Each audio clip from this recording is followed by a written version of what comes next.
Bien, buenas tardes. En la clase anterior empezamos a hablar del tema de magnetismo. Hicimos una introducción a cuáles eran algunos de los fenómenos magnéticos.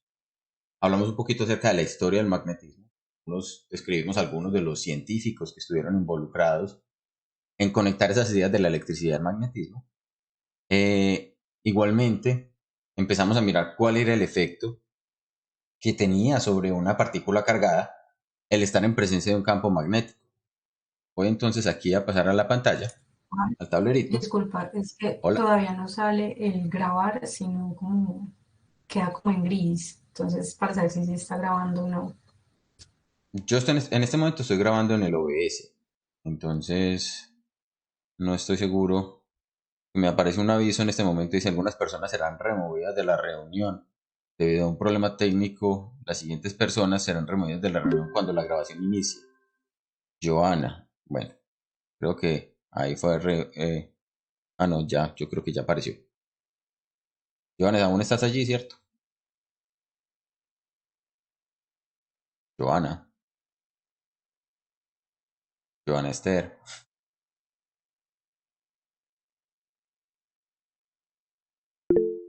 No sé si fue.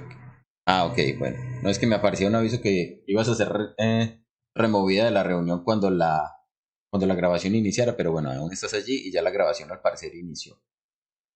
Entonces, voy a recapitular nuevamente lo que acabo de contarles. Dijimos entonces que en la clase anterior hicimos una introducción al magnetismo, a la historia del magnetismo, a un poco cómo los científicos del siglo XIX empezaron a conectar esa fenomenología de los fenómenos magnéticos con los fenómenos eléctricos.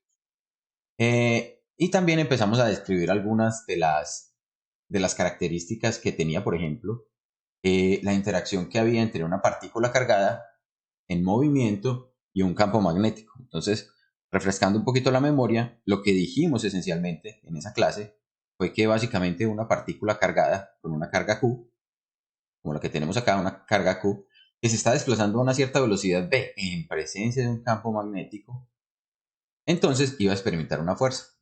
Esa fuerza se puede definir o aparece vectorialmente, porque la fuerza, recuerden, es un vector, como el producto entre la velocidad, el producto cruz entre la velocidad y el campo magnético multiplicado por la carga, por el valor de la carga.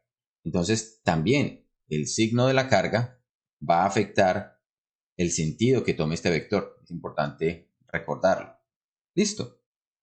Una de las características que dijimos era que para poder describir entonces cuál era la dirección de la fuerza, podíamos emplear la regla de la mano derecha. Entonces teníamos la carga que estaba describiendo una trayectoria con una velocidad v en presencia del campo magnético. Recuerden que esta es la manera como describíamos el campo magnético que salía de la pantalla. Y lo que hacíamos era apuntar los dedos en la dirección de la velocidad, cerrarlos en la dirección del campo magnético y nuestro pulgar apuntaría en la dirección de la fuerza si la carga es positiva.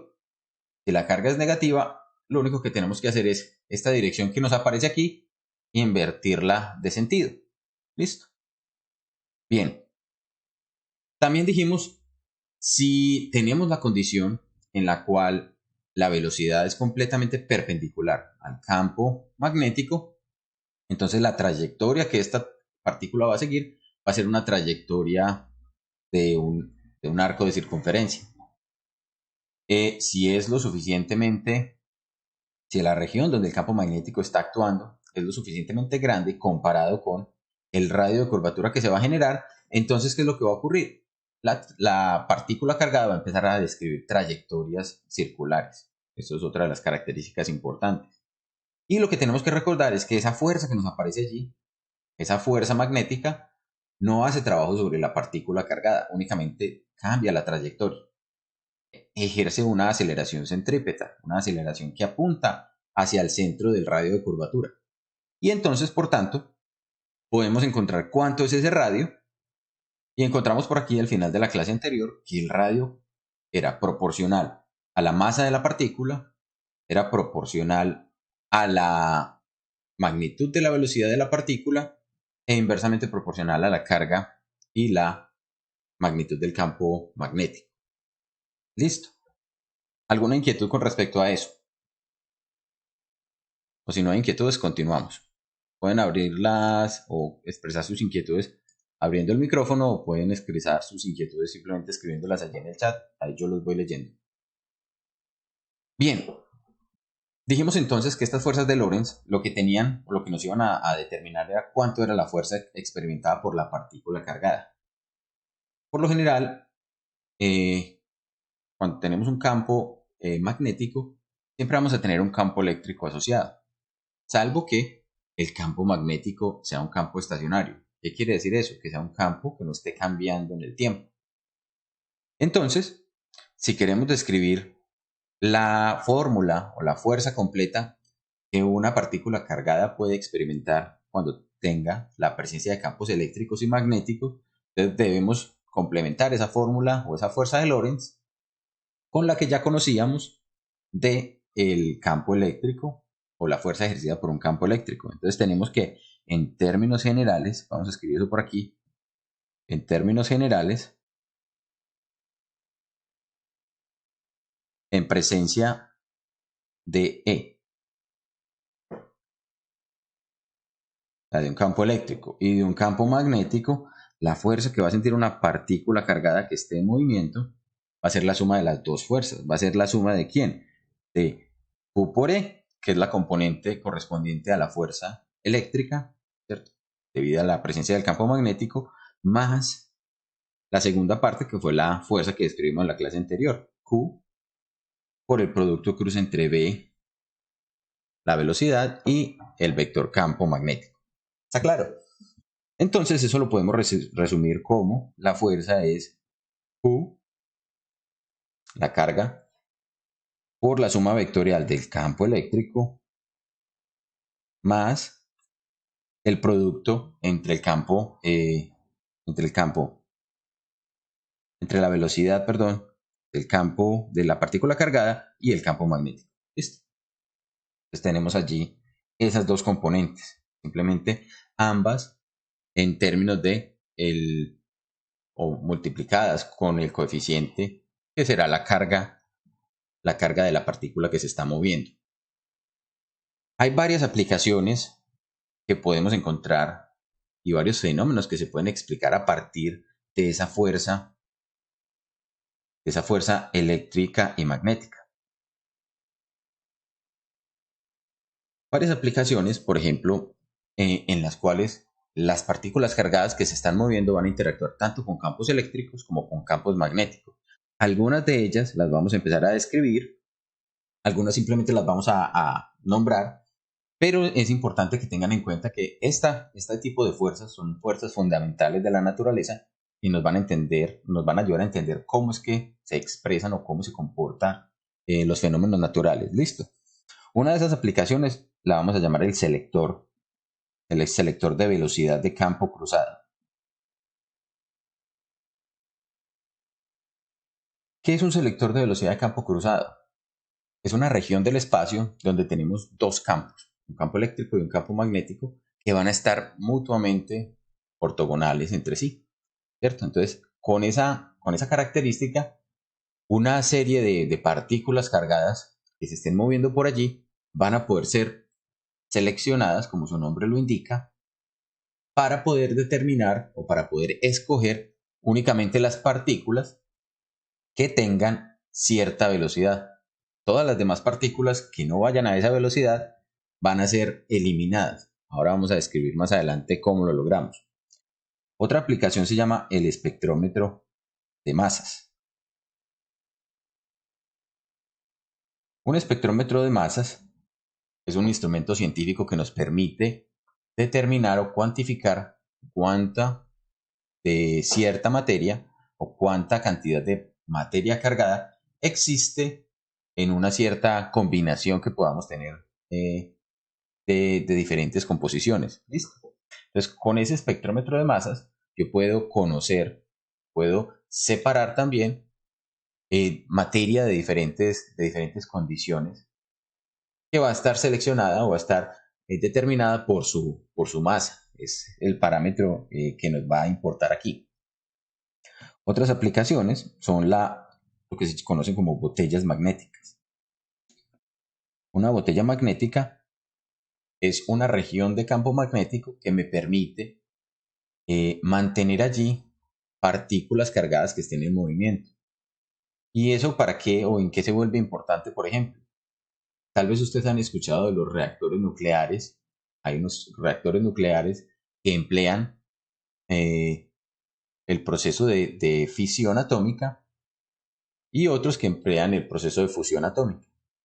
¿Cuál es la diferencia? En uno de ellos estamos dividiendo un átomo, está separando un átomo pesado en átomos más ligeros y por medio de eso estamos liberando una energía para producir calentamiento o producir, en términos generales, agua que se convierte en, o calentar una masa de agua que se convierte en vapor y que puede hacer mover un generador eléctrico. Mientras que en los otros lo que estamos haciendo es recombinar átomos ligeros para producir un átomo más pesado.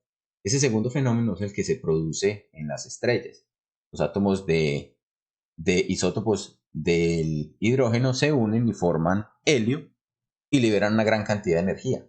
Sin embargo, es necesario, o las temperaturas que se alcanzan allí son tan altas que actualmente no existe ningún material que pueda mantener esas partículas alojadas, o que las pueda almacenar sin que se genere el derretimiento, la fusión del material en el que estamos conteniendo esas partículas. Entonces, por medio de botellas magnéticas, yo puedo generar un campo magnético y dentro de ese campo magnético mantener esas partículas a alta temperatura y a alta energía hasta que hasta que se requieran entonces para poder calentar una cierta masa de agua y generar el vapor. Otros materiales, otras aplicaciones se conocen como los sincrotrones. Sincrotrones. Estos son, por ejemplo, aquellos experimentos en los cuales hacemos que unas de partículas cargadas se acelere y vaya generando una trayectoria circular, como por ejemplo la que se puede encontrar en las instalaciones nucleares del CERN entre la frontera entre Suiza y Francia. Y allí lo que tenemos entonces va a ser unos haces de partículas que pueden llegar a colisionar entre sí, pero también se pueden generar sincrotrones a escala más pequeña y se utilizan para producir elementos, entre otras cosas, por ejemplo, para producir elementos radioactivos para terapias de tratamiento de cáncer o para terapias de tratamiento de algún tipo de enfermedad o para aplicaciones industriales también se pueden utilizar estos sincrotrones. Otro fenómeno que también va a ocurrir debido a las aplicaciones de la fuerza eléctrica y magnética son lo que se conoce como el efecto Hall. Ese lo vamos a describir un poco más en detalle, pero en esencia lo que nos permite es determinar o medir campos magnéticos. Y por último, uno de los fenómenos naturales que podemos observar como consecuencia de la interacción entre cargas o entre partículas cargadas y las fuerzas magnéticas se conocen como las auroras boreales o auroras australes. Tal vez ustedes han visto ese fenómeno en fotografías o si han tenido la suerte de estar en una región donde este tipo de fenómenos se presenten, son unas coloraciones que suceden en la atmósfera, en la alta atmósfera, como consecuencia también de la interacción de partículas cargadas con las partículas que hacen parte de la atmósfera. Listo. Para empezar a entender esto, vamos a hacer un primer ejemplo. Un ejemplo donde entendamos qué es lo que vamos a hacer cuando, por ejemplo, tenemos una partícula cargada. ¿Alguna inquietud hasta allí o alguna duda? ¿O todo Sí, está pero claro no hasta el sé, estaba momento? esperando que explicar lo de la botella porque, o sea, entiendo que las puedan conservar, o sea, retener porque comienzas a hacer que giren, pero no sé cómo las va a Ujú. detener en la dirección en la cual el campo no puede hacerle nada a la velocidad porque está en la misma dirección. O sea, para que no se vaya en ese Ah, sentido. ok, lo que hacen es mantener, el campo magnético no es uniforme, el campo magnético se reduce y entonces de esa manera las partículas cargadas lo que hacen es buscar estar en el centro, en la región central de ese campo. O sea, ese campo magnético se produce con dos bobinas o con unas bobinas simétricas y se hace de tal manera que no sea uniforme, sino que tenga una región central donde es mucho más intenso. No tengo en este momento una imagen. A ver, veremos si la puedo encontrar así rápidamente.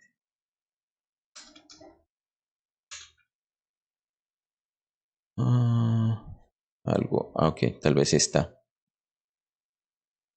imagen puede ser un poquito.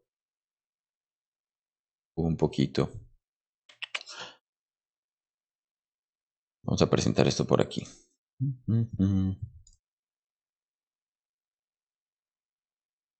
Listo, esta imagen de acá, por ejemplo. Mira que lo que tenemos acá son esencialmente, estas líneas en verde serían las líneas del campo magnético.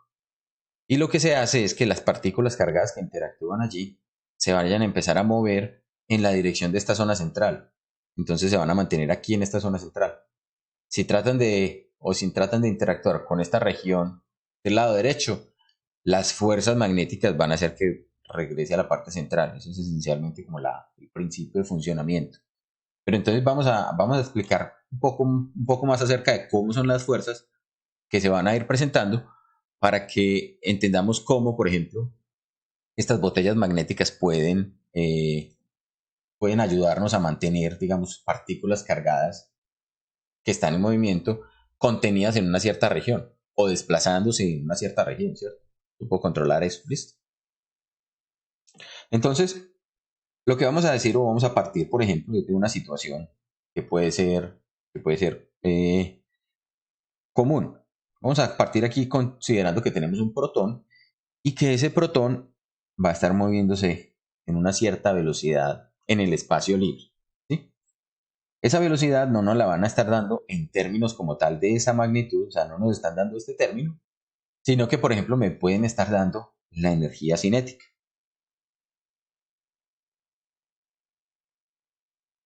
¿Cómo me pueden dar la energía cinética? Por ejemplo, el problema me puede decir, la energía cinética de ese protón en movimiento es de 1 megaelectronvoltio. Entonces allí van a aparecer unas características importantes que tenemos que considerar. Primero, ¿qué es esto de megaelectronvoltio? ¿Alguno de ustedes recuerda, por allí en alguna clase lo mencionamos, pero cómo esta expresión o esta unidad megaelectronvoltio está relacionada como tal con la energía? ¿O cómo se puede entender?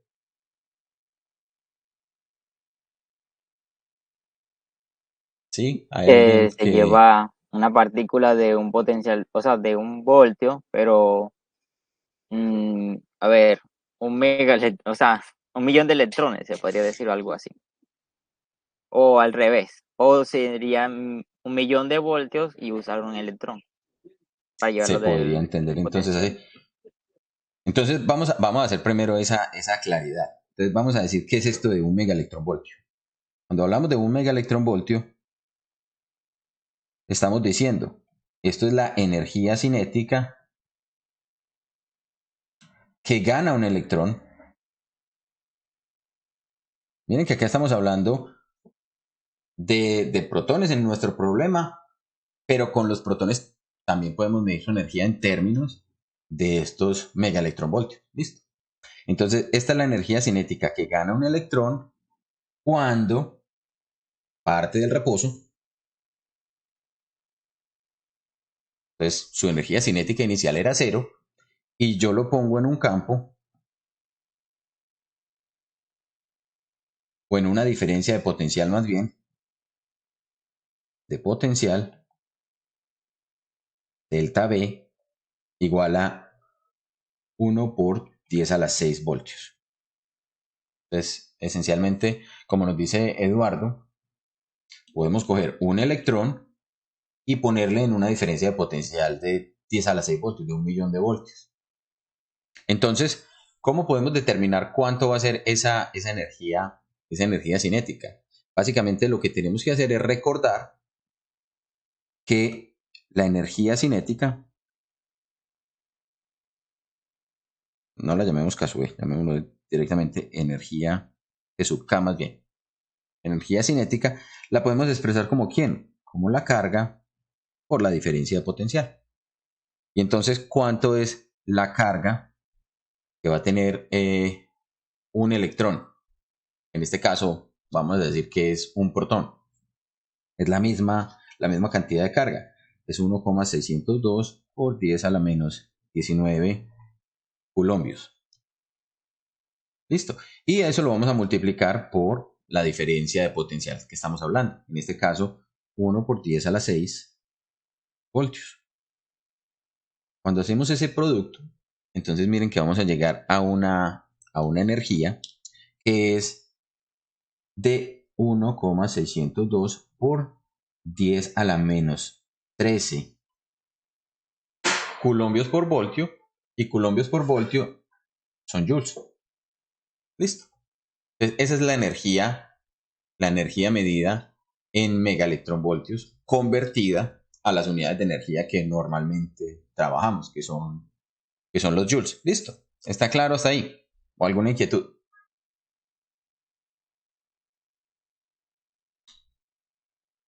Bueno, entonces asumiré que si nadie está diciendo nada es porque se está entendiendo. Sí, pero todo claro. Recuerden que también, bueno, perfecto. Recuerden que también la energía cinética yo la puedo expresar como un medio de la masa de la partícula por la velocidad al cuadrado. Entonces, de aquí es de donde vamos a lograr sacar esa velocidad a la cual la partícula se está moviendo.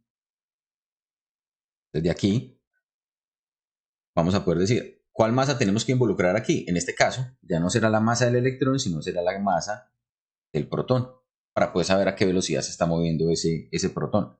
Entonces, básicamente, la velocidad o la magnitud de esa velocidad, pongámoslo así, va a ser igual a ¿quién? A 2 veces la energía cinética sobre la masa del protón, y saquémosle la raíz para que nos quedemos únicamente con la magnitud, no con la magnitud de la velocidad al cuadrado. Entonces aquí simplemente podemos multiplicar esa velocidad, perdón, esa energía cinética que tenemos, 1,602 por 10 a la menos 13 joules por 2, que es el coeficiente que nos aparece ahí, y dividido por la masa del protón. La masa del protón es 1,673 por 10 a la menos 27 kilogramos. La velocidad a la que vamos a llegar aquí, esa magnitud de la velocidad, entonces va a ser de 13,87 por 10 a la 6 metros por segundo. Recuerden que la velocidad de la luz sería de 300.000 kilómetros por segundo o de 300 millones de metros por segundo. Y entonces allí tenemos que considerar esta velocidad si es cercana a la velocidad de la luz. Resulta que esto es aproximadamente 4,6% de c. Esto es la velocidad de la luz. ¿Por qué es importante eso? Porque resulta que si estamos acercándonos mucho a la velocidad de la luz, o sea, si estamos en 70, 80, 90% de la velocidad de la luz, ya este tipo de formulaciones no nos va a servir. Este tipo de formulaciones nos sirve cuando estamos en condiciones alejadas de la velocidad de la luz. Para poder acercarnos a la velocidad de la luz tenemos que hacer unas aproximaciones o unas modificaciones que se conocen como correcciones relativísticas que nos permitan determinar cuánto es la energía. Porque recuerden de la fórmula famosa de Einstein, la energía es la masa por cuadrado de la velocidad de la luz. Entonces, cuando nos estamos acercando, cuando la velocidad de la partícula se está acercando a la velocidad de la luz, ya no podemos determinar la energía directamente de esta manera. Listo. Tenemos que hacer unas correcciones. Esas correcciones se salen de los alcances de este curso de física, electricidad y magnetismo, Entonces lo que tenemos que hacer es verificar que estamos simplemente alejados de esa velocidad de la Juan, ¿y luz. cuánto se considera Y si alejado? estamos, Pues más o menos qué porcentaje. no, si es menos del 10% de la velocidad de la luz. Pues si estamos hablando de valores mayores, es mejor empezar a hacer esas correcciones. ¿Sí? Listo. Bien, entonces acá tenemos ya la magnitud de la velocidad. ¿Para qué nos iba a servir eso? Porque resulta que esta partícula cargada, vamos a copiarla por aquí, entonces vamos a duplicarla y ponerla por aquí abajo. A esta partícula cargada, a ese protón cargado, que ya le conocemos su velocidad, ya no nos vamos a preocupar que la energía cinética que traía era de 1 megaelectronvoltio. Vamos a decir, es que esa partícula cargada va a ingresar a una región del espacio, esa región del espacio que está aquí pintada en verde, es una región del espacio donde existe un campo magnético. ¿Listo? Y entonces ese campo magnético vamos a pintarlo como si estuviera saliendo de la pantalla. ¿Sí? Sabemos que entonces si lo pintamos así, estamos diciendo el campo magnético está apuntando hacia afuera de la pantalla. Y entonces, ¿qué es lo que debemos esperar allí? Que una vez esta partícula, con su velocidad, bueno, ahí dejé el vector velocidad, no, la velocidad, una vez él ingrese a esta región del espacio, inmediatamente va a empezar a sufrir o a experimentar una fuerza. ¿Cómo sería esa fuerza que va a experimentar? Entonces recordemos la regla de la mano derecha.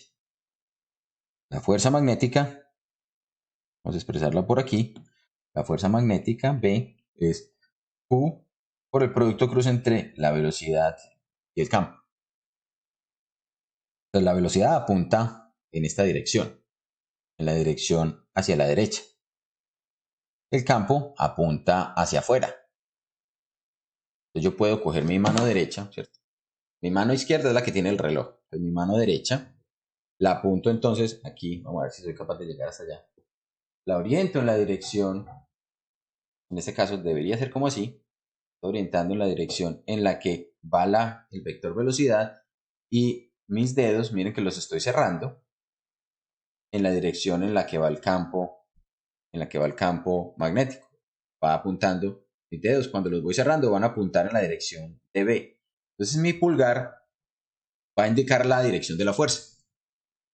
Como en nuestro caso, la partícula cargada es de carga positiva, entonces la fuerza justamente va a apuntar hacia abajo.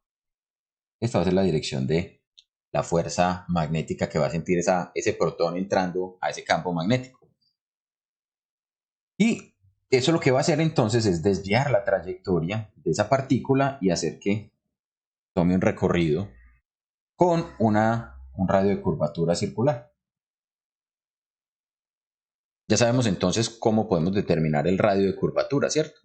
Dijimos el radio de curvatura, lo habíamos expresado por allá, es la masa del protón, en este caso la masa de la partícula que está ingresando, por la magnitud de la velocidad sobre la carga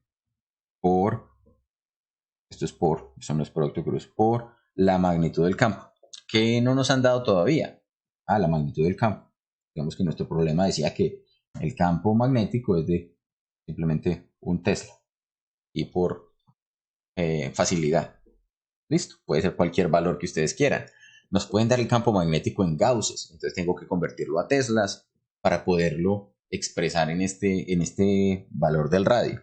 Y entonces aquí si cogemos la masa del protón, que ya habíamos dicho es 1,673 por 10 a la menos 27 kilogramos, lo multiplicamos por la velocidad que dijimos que era 13,87 por 10 a la 6 metros por segundo y lo dividimos por la carga del protón, que es valor positivo 1,602 por 10 a la menos 19 coulombios, y lo multiplicamos por la magnitud de ese campo, un Tesla, entonces esto nos va a dar el radio de curvatura.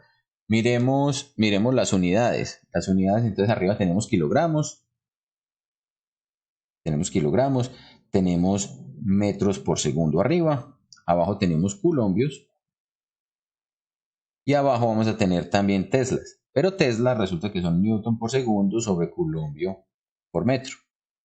Listo.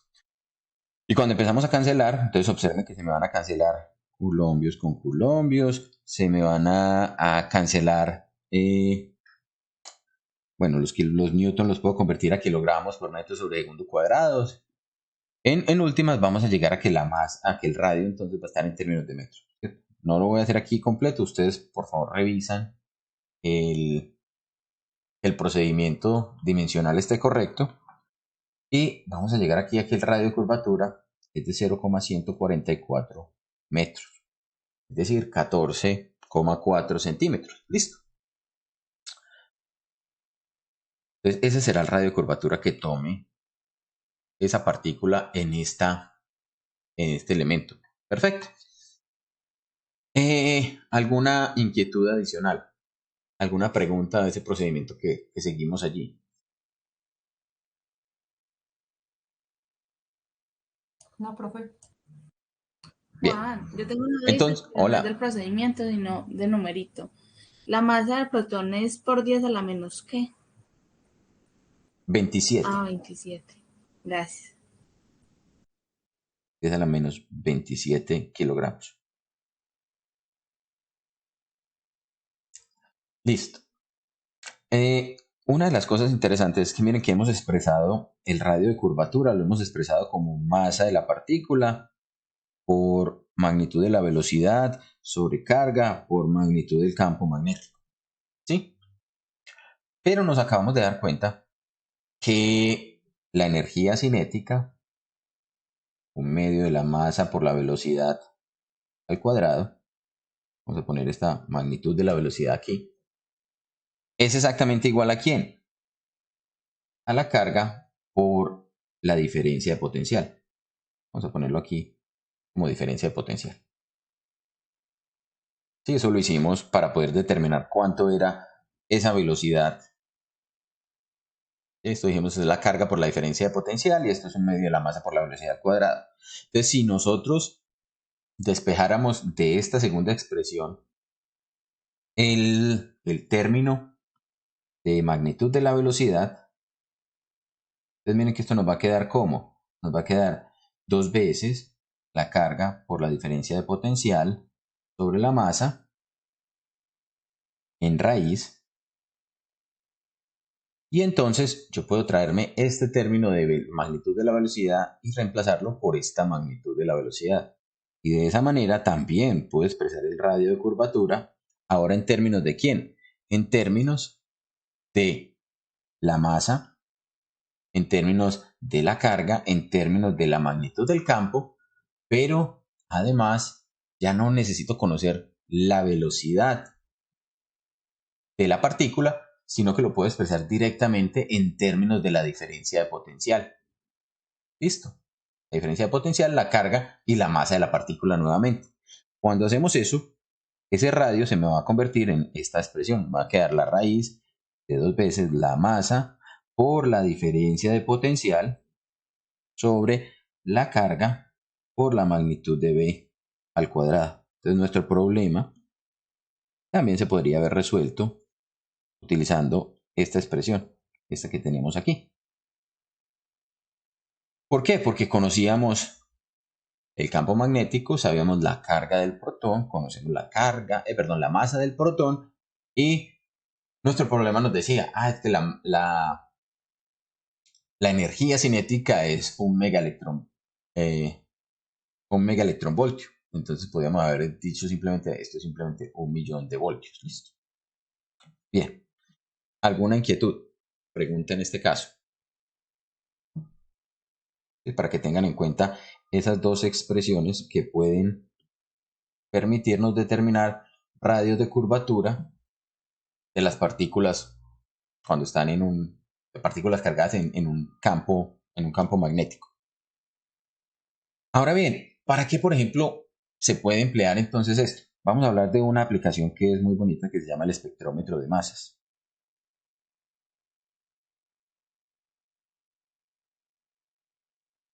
Como les decía, el espectrómetro de masas me permite separar dos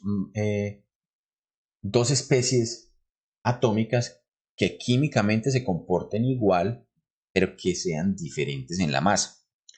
Por ejemplo, una de las aplicaciones, digamos, más importantes que que tuvo el espectrómetro de masas fue en el desarrollo de las bombas atómicas. Entonces, cuando estaban en la Segunda Guerra Mundial, Estados Unidos estaba desarrollando las bombas atómicas.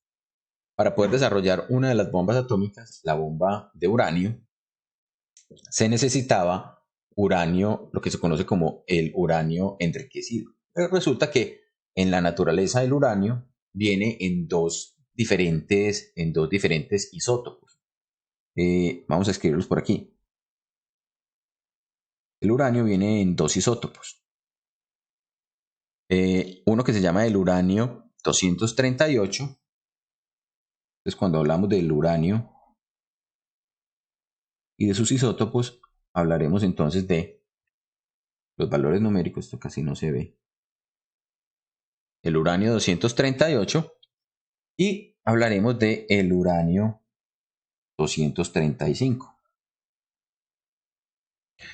Resulta que esos dos isótopos son simplemente isótopos o más bien, átomos que tienen diferentes números de neutrones. Entonces sabemos que por ejemplo, la materia, los átomos están constituidos, hemos hablado hasta el momento, de cargas positivas, de protones, de cargas negativas, los electrones. Sabemos que si le quitamos o le ponemos electrones a un cierto átomo, se nos convierte en un ion, es decir, en una partícula cargada. Pero si le quitamos o le ponemos neutrones, que son las otras partículas que hacen parte del núcleo, a los átomos, obtenemos lo que se conoce como isótopos. Entonces, en el caso del uranio, por ejemplo, vamos a tener 92 protones en cualquiera de los dos casos, pero van a variar significativamente el número de neutrones. Resulta que en uno de ellos, en el 238, vamos a tener 146 neutrones. Y para el caso del 235 vamos a tener 143 neutrones. Entonces, ¿cuál es la diferencia fundamental? Que este señor, el 235, es radioactivo. Al ser radioactivo es el que permite o facilita la fabricación de reactores nucleares y de bombas atómicas. Pero resulta que cuando se va y se saca de una mina los minerales de uranio, el 99,3% es de este tipo, del tipo que no es radioactivo, y únicamente el 0,7% es del que es radioactivo. Miren que del 100% de uranio que se puede extraer, únicamente menos del 1% termina siendo radioactivo. Y entonces, poder fabricar un reactor nuclear o poder fabricar una bomba nuclear implica separar estos dos señores. Listo. Hasta ahí está claro. ¿O hay alguna inquietud con respecto a eso del uranio?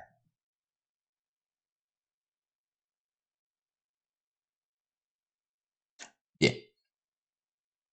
Para hacer las cosas un poquito más difíciles, resulta que no hay métodos químicos que permitan separar el uranio 238, el abundante, del uranio 235, el que es menos abundante. No hay rutas químicas, no se puede mezclar con un solvente, no se puede realizar una reacción química que me separe el 238 del 235, porque esencialmente, químicamente, estos dos isótopos son exactamente iguales. Tienen el mismo número de protones y el mismo número de electrones. Entonces, digamos que no hay forma química, entonces no hay manera química de separarlos. No hay ruta química de separación. Por esa razón es que no ha sido fácil que en todo el mundo se popularicen o se fabriquen bombas nucleares. Entonces, esencialmente, actualmente hay una manera que se llama las ultracentrifugadoras para poder separar esas partículas de uranio 238 de las de 235. Observen que, si nos damos cuenta, este tiene 3 neutrones adicionales al que tiene este. Y por lo tanto, si yo hago girar esas dos o un compuesto que tenga de los dos tipos de uranios, el más masivo va a separarse más o va por simplemente fuerzas centrípetas a separarse del menos masivo. Y entonces, ¿qué es lo que vamos a tener allí? Que esencialmente se puede hacer. No sé si ustedes tal vez hayan escuchado de uranio enriquecido. Uranio enriquecido es cuando se logra empezar a separar ese uranio de, digamos, de mayor densidad del de menor densidad. Entonces, una de las características que se logra o que se puede o que indica que, por ejemplo, hay algún país que está fabricando o que quiere desarrollar un reactor nuclear o una bomba, es precisamente porque están haciendo centrifugación o separación de digamos, de esa masa de uranio. Sin embargo, en aquella época, pues no utilizaron ultracentrifugadoras, no se habían desarrollado en ese momento, ¿cierto? Lo que hicieron fue utilizar lo que se conoce como espectrómetros de masas. Entonces, ¿en qué consiste esto de los espectrómetros de masas? Consiste en lo siguiente. Básicamente, acá voy a tener una fuente de uranio, de mineral de uranio.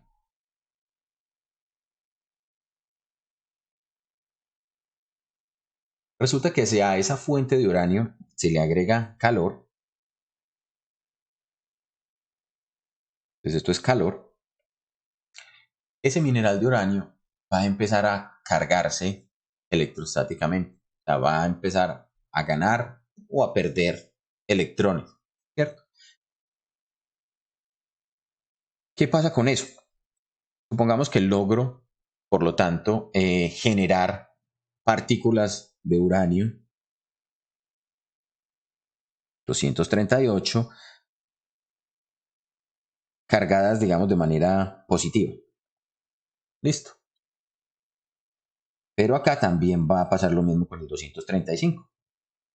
Va a también estar cargado de manera positiva, ¿cierto? El calor no hace que sea indiferente el proceso que va a sufrir el uranio 238 del 235. Ambos se van a cargar positivamente.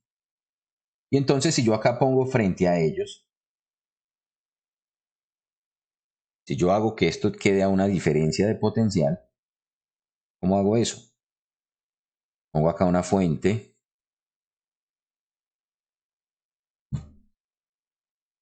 que haga que esta región de acá, esta fuente me queda muy grande, esta región de acá me quede cargada negativamente. Entonces las partículas positivas van a verse atraídas en esta dirección, ¿cierto? Esas cargas positivas van a empezar a desplazarse hacia allá, van a empezar a moverse y van a ganar una cierta velocidad. Pero resulta que esto se hace, o esto se diseña de tal manera que las partículas no colisionen directamente con el electrodo negativo, sino que sigan su trayectoria. Entonces salen de esta fuente de uranio o de este mineral que yo tenía aquí, que está siendo acelerado o entra en una región de un campo eléctrico, porque esto esencialmente es un campo eléctrico que va a apuntar en esta dirección, ¿cierto? Del terminal positivo al terminal negativo. Pues con ese campo eléctrico, esas partículas cargadas sufren una aceleración. Y salen de allí, atraviesan ese, digamos, como un anillo o un agujero, e ingresan a una región donde van a encontrarse un campo magnético.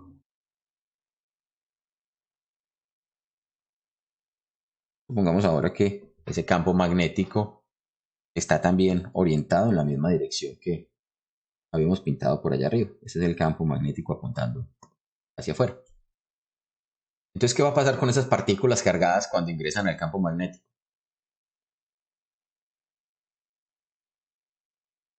Los escucho. Alguien que me diga qué puede estarle pasando entonces a esas partículas cargadas. Van a cambiar de trayectoria. Van inmediatamente a cambiar su trayectoria a una trayectoria de tipo circular. Como lo vimos, miren que esto es exactamente lo que acabamos de ver aquí arriba. una partícula cargada, positiva, porque dijimos que lo que estamos cargando son simplemente partículas positivas, que van a sufrir unas fuerzas en esta dirección, que va a hacer que esto se desvíe en una trayectoria circular. Entonces, ¿qué es lo que va a pasar? Las partículas van a sufrir una trayectoria circular. Pero entonces aquí viene lo bonito.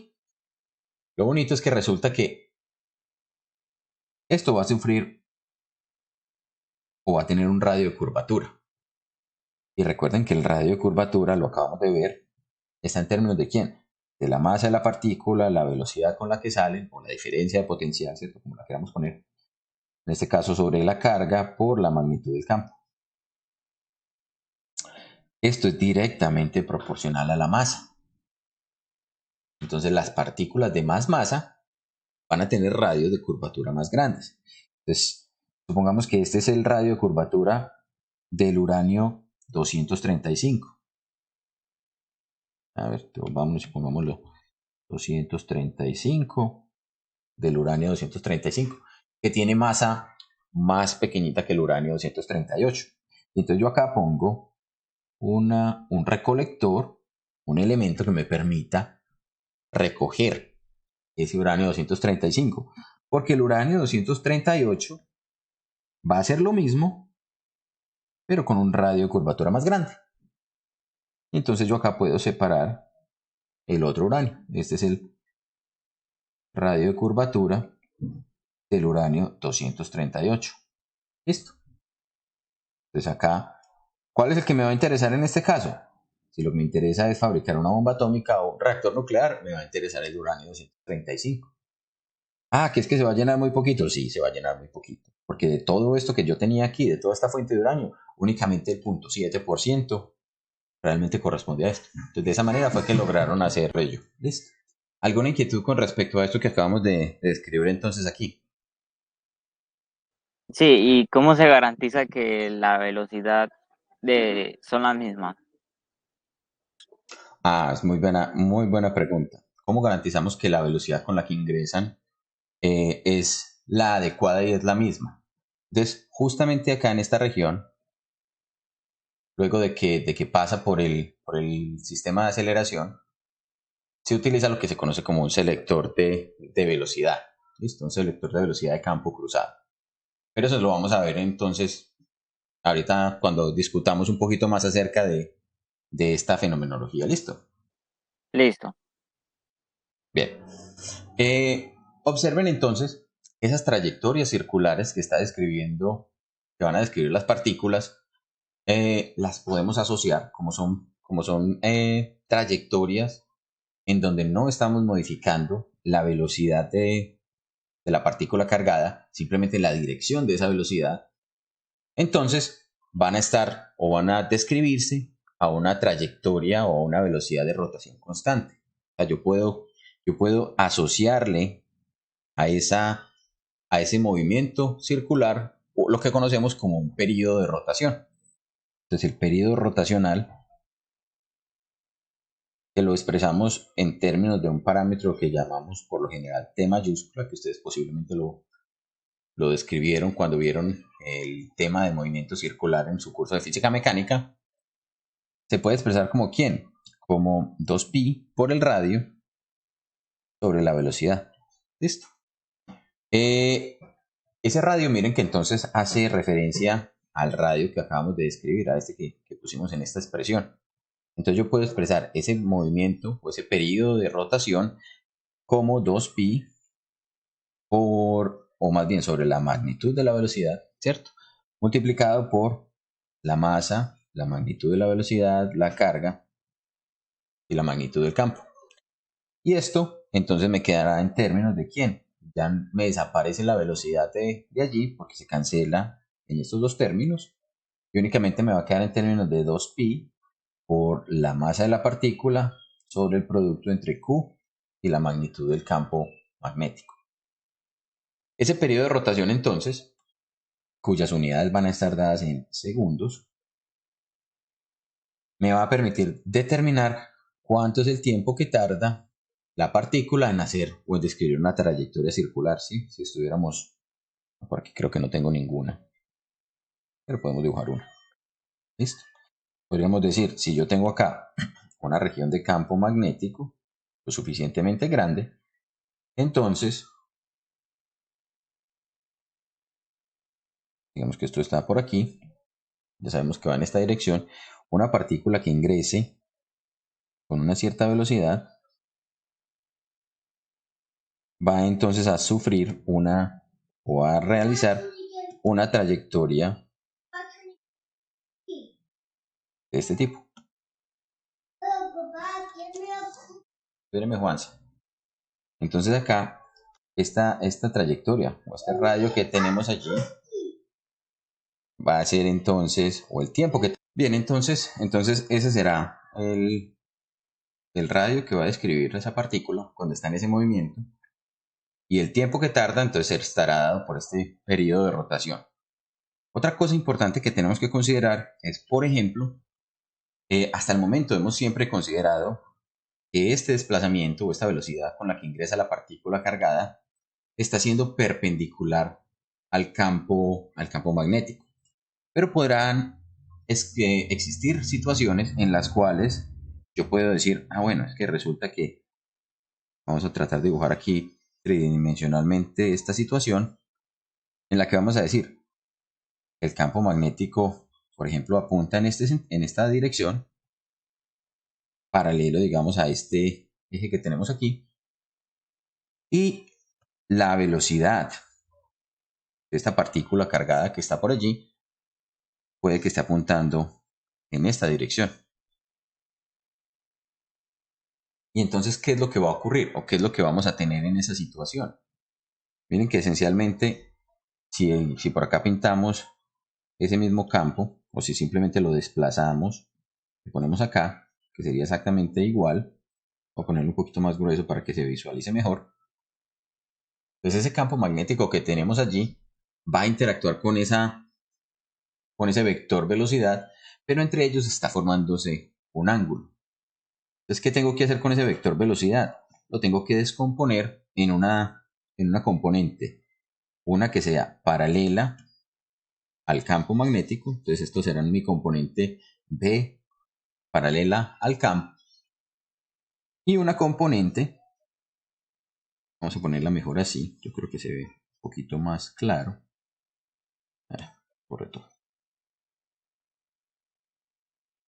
Pongamos esto de otro color. Tenemos esta componente que está aquí en rosado, es la proyección paralela. Entonces esta será mi velocidad paralela al campo magnético. Y esta otra, que voy a poner en morado, será mi componente perpendicular al campo. ¿Listo? Entonces, ¿qué puedo decir allí? ¿O qué puedo hacer allí? Si yo considero este ángulo que me está formando el campo y el vector velocidad, entonces miren que esencialmente la componente paralela no es otra cosa que la misma componente de velocidad por el coseno de teta, y la componente perpendicular es la velocidad por el seno de teta. ¿Listo? Y entonces en ese caso yo puedo también determinar cómo será la interacción que va a tener ese campo precisamente con el vector velocidad. Miren que con respecto al vector perpendicular, la trayectoria, si yo la estoy mirando desde esta orientación, voy a ver esto como si estuviera moviéndose en un círculo. Pero con respecto a esta otra, esta componente Como si fuera un paralela, como si fuera un péndulo, ¿quién en este O caso? A sea, ver. si uno lo ve desde de frente, es como si estuviera subiendo y bajando nada más. Sí, si lo estás viendo, bueno, vamos a ponerle direcciones a esos de frente para que nos quede claro. Digamos que esto es X, esto es Y y que esto es Z. Entonces simplemente digamos que B es la magnitud del campo, B en la dirección del vector unitario K, para que de pronto nos quede más claro. Entonces digamos que yo estoy mirando en la dirección de menos K. Este es mi ojo y lo estoy mirando, o está mirando en la dirección de menos K unitario. Estoy mirando a lo largo del eje Z. ¿Qué es lo que estaría viendo allí?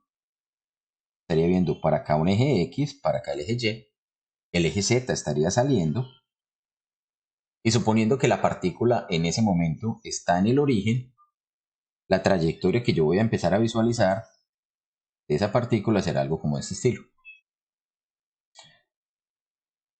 ¿Qué es lo que tengo que tener en cuenta? Que miren que esencialmente esa partícula va a empezar a seguir una trayectoria donde si bien gracias a esta componente existirá una fuerza, miren que acá vamos a poder expresar la fuerza magnética entre la componente perpendicular de la velocidad y el campo. Entonces, si yo considero una partícula de carga positiva, la fuerza magnética va a apuntar en esta dirección, en la dirección de menos Y. Esta va a ser la fuerza magnética. Listo. ¿Está claro por qué?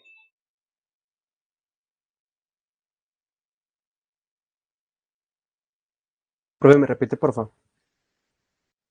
Sí, claro, mira. Acá tenemos esa velocidad con la que la partícula ingresaba, esta velocidad v, está montada sobre el plano XZ, ¿cierto? Sobre este plano X y Z. Entonces lo que hicimos fue simplemente descomponer en una componente a lo largo de X, que es la que llamamos componente perpendicular, y en una componente a lo largo de Z, una componente paralela al campo. ¿Sí? Si lo hacemos de esa manera, entonces miren que lo que va a ocurrir es que la componente perpendicular de la fuerza me va a permitir determinar una fuerza magnética. Listo, esa fuerza magnética simplemente salía de la magnitud de la fuerza magnética, sería Q por el vector velocidad perpendicular en producto cruz con el campo magnético. Listo. Miren que en este caso B estaba apuntando en la dirección de I. Esta otra B está apuntando en la dirección del vector K. Acá me quedó medio chueca, contémosla bien. K.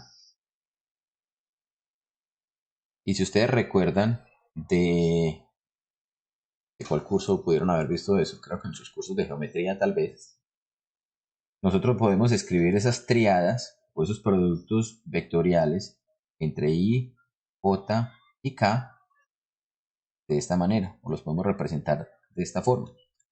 Miren que allí lo que voy a tener es, si yo hago el producto cruz de I cruz J, voy a obtener el resultado en dirección K. Pero en este caso estoy haciendo el producto cruz I cruz K. Entonces I cruz K, miren que va en la dirección de la flechita opuesta. Voy a obtener J, pero con el signo negativo. Entonces, por esa razón es que acá estoy pintando directamente la fuerza magnética en la dirección opuesta al vector unitario J. Va en esta dirección. Ahí sí está un poquito más claro. Sí, profe, ya es claro.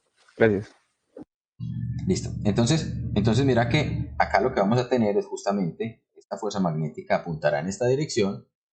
El radio de curvatura de esta trayectoria vista por este ojito que está en dirección menos K, o me está mirando en la dirección de menos K, será simplemente una trayectoria, como si fuera una trayectoria circular.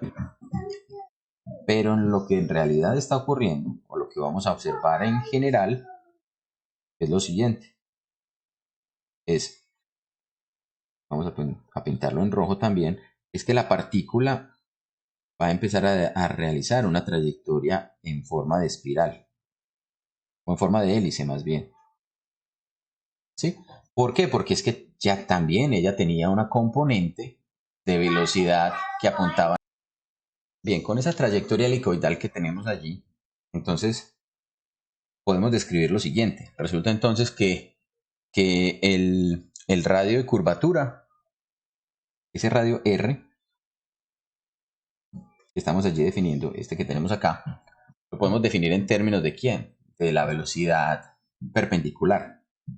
Entonces va a ser la masa de la partícula que esté cargada por la magnitud de la velocidad perpendicular sobre Q por la magnitud del campo. Entonces ese es el radio de curvatura. María, cuénteme. Juan, entonces en realidad aquí la velocidad que interesa para esa fuerza magnética es la que es perpendicular. La otra Sí, no cancela o de acero o algo ahí. O sea, no, simplemente la otra está en la dirección paralela al campo magnético. Entonces no me puede generar ningún tipo de fuerzas. Que mira que la expresión de la fuerza magnética es precisamente producto cruz. Y entonces en este caso la velocidad paralela sería una fuerza nula. por eso, entonces Estoy, sigue avanzando, pero es como en una velocidad constante, por decirlo así. Y la otra es la que exactamente. hace que sea en forma circular, por decirlo así, entonces se forma la espiral. Alex, La hélice, eso, sí. Esto es una hélice. Alex, gracias. ¿Sí? Sin embargo, no olviden que la fuerza magnética no altera la velocidad. O sea, no cambia la magnitud de la velocidad. Ajá, o sea, La fuerza magnética le cambia la sí, dirección. eso, la dirección. Listo. Entonces, en cada momento, en cada instante, si yo, por ejemplo, tomo la partícula por acá, esa partícula, bien. Entonces, Juan, disculpa antes de que continúes. hola. En caso de Claro. que una de las componentes de la velocidad, suponiendo que la velocidad estuviera ubicada una componente en el eje X y la otra opuesta al campo, entonces no habría ninguna afectación en cómo se comporta esa fuerza, sería exactamente la misma.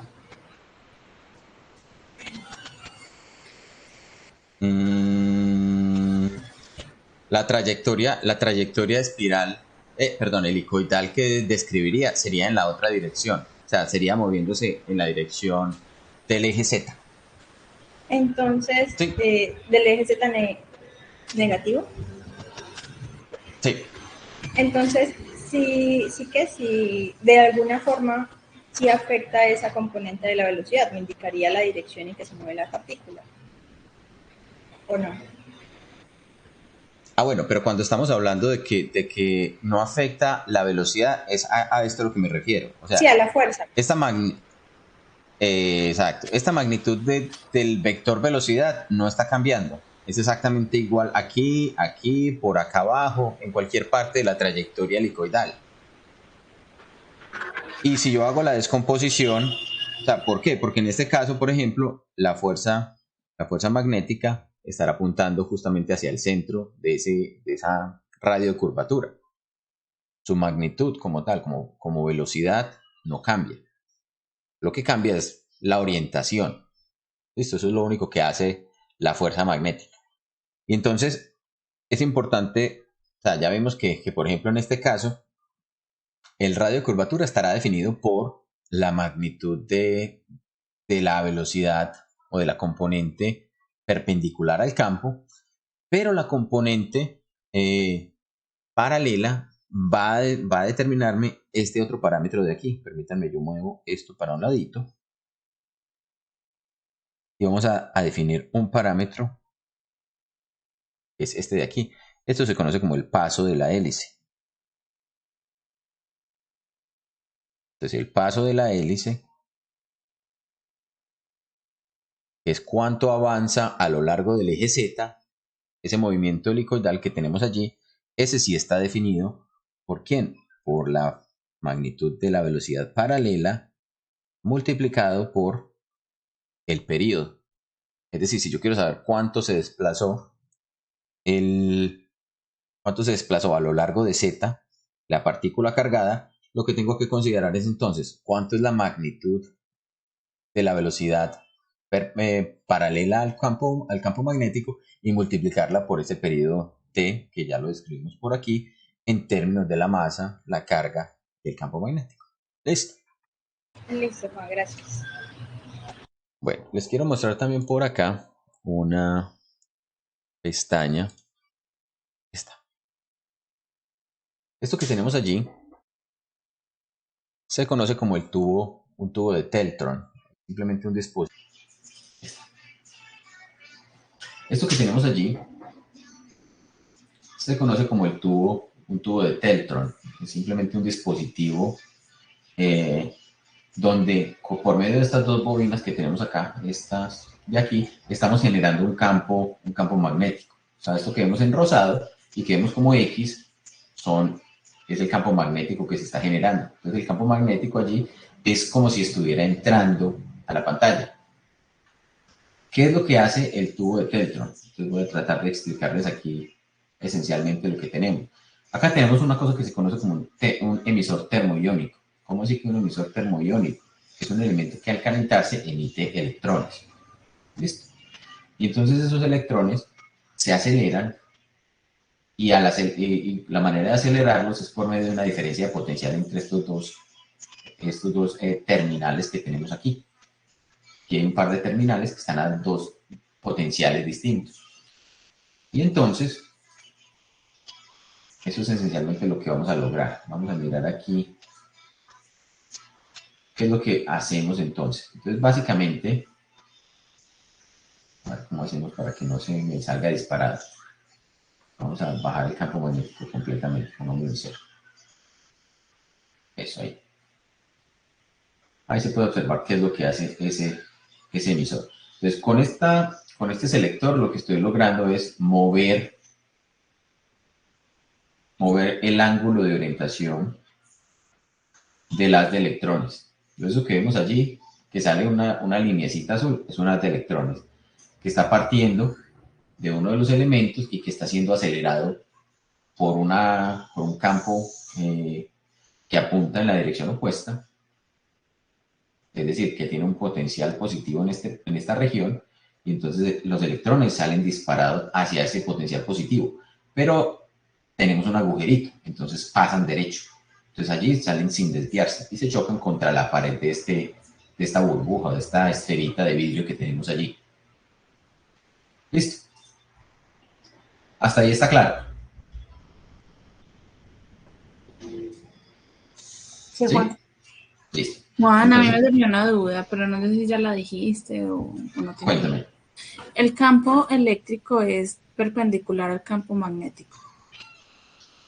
El campo eléctrico puede ser perpendicular al campo magnético, pero en este caso yo puedo orientar el campo eléctrico con respecto al campo magnético como yo quiera, en esta situación particular. ¿Listo?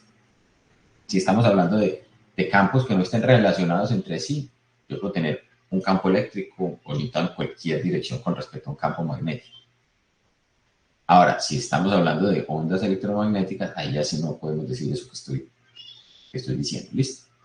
Entonces, Vale. ¿sí? Entonces, por ejemplo, cuando está en cero, el campo eléctrico apunta de arriba hacia abajo. Cuando está en menos 90, el campo eléctrico apunta de atrás hacia adelante. Cuando está en más 90, el campo eléctrico apunta aquí, de adelante hacia atrás. ¿Y cómo lo sé?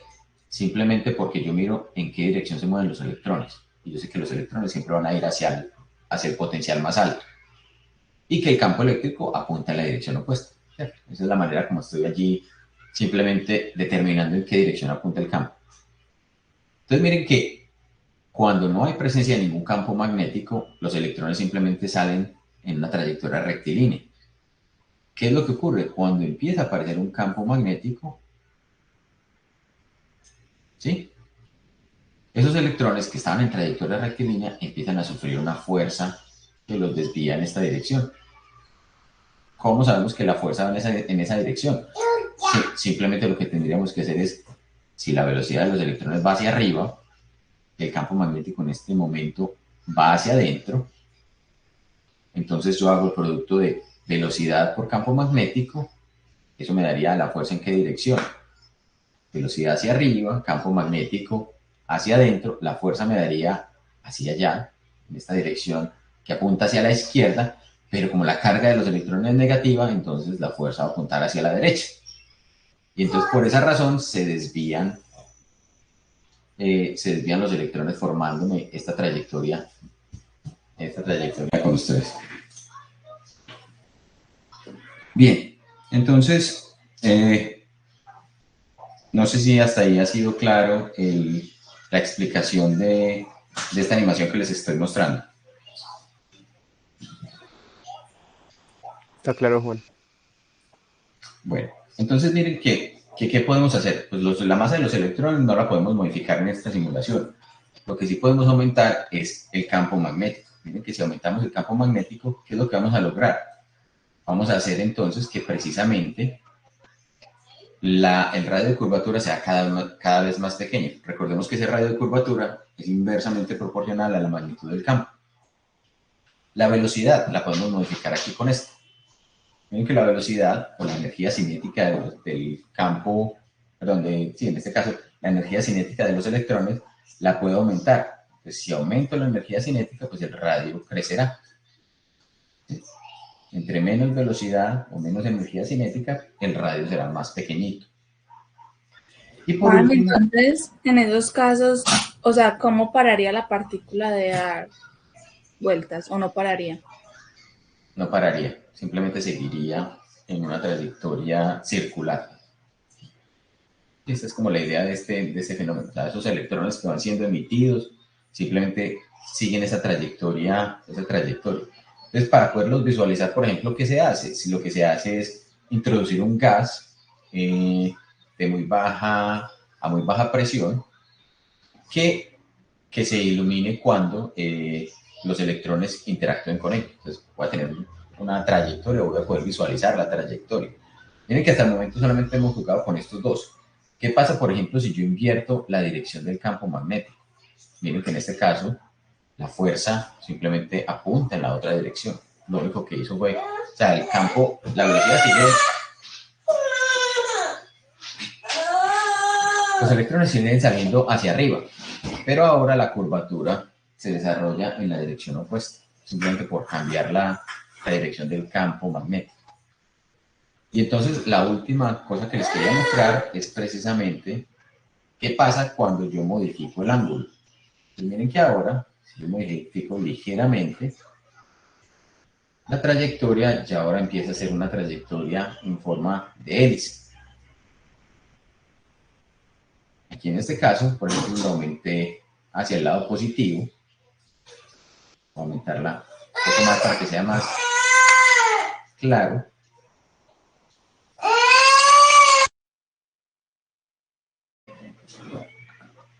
Sí, entonces en este caso, por ejemplo, estoy orientándolo en esta dirección. Entonces miren que yo puedo incluso lograr que el efecto de la hélice que se está generando allí sea muy notorio. O si lo hago en la dirección opuesta, pues entonces esa trayectoria en hélice va a darse en la dirección opuesta. ¿Listo? ¿Alguna inquietud hasta allí? ¿Conocían esa animación? No, Juan. Bueno, no sé cómo hace para cambiar ese ángulo. Pues ahí en ese experimento.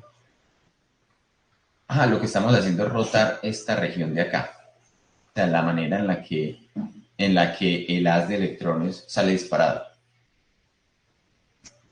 O sea, los terminales, digamos que los terminales podrían estar así y yo los puedo rotar uno con respecto al otro.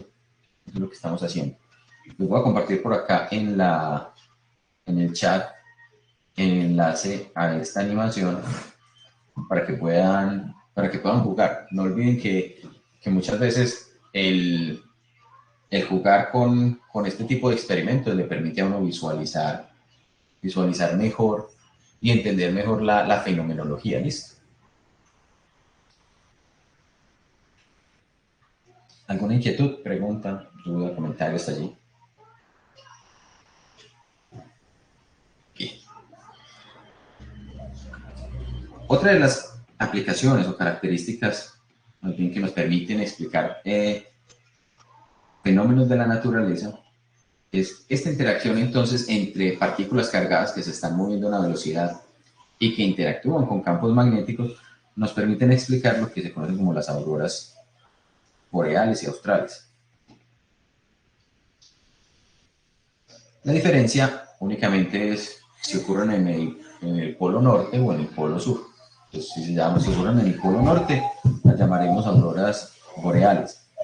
Y si ocurren en el polo sur geográfico, estos son polos geográficos, no polos magnéticos,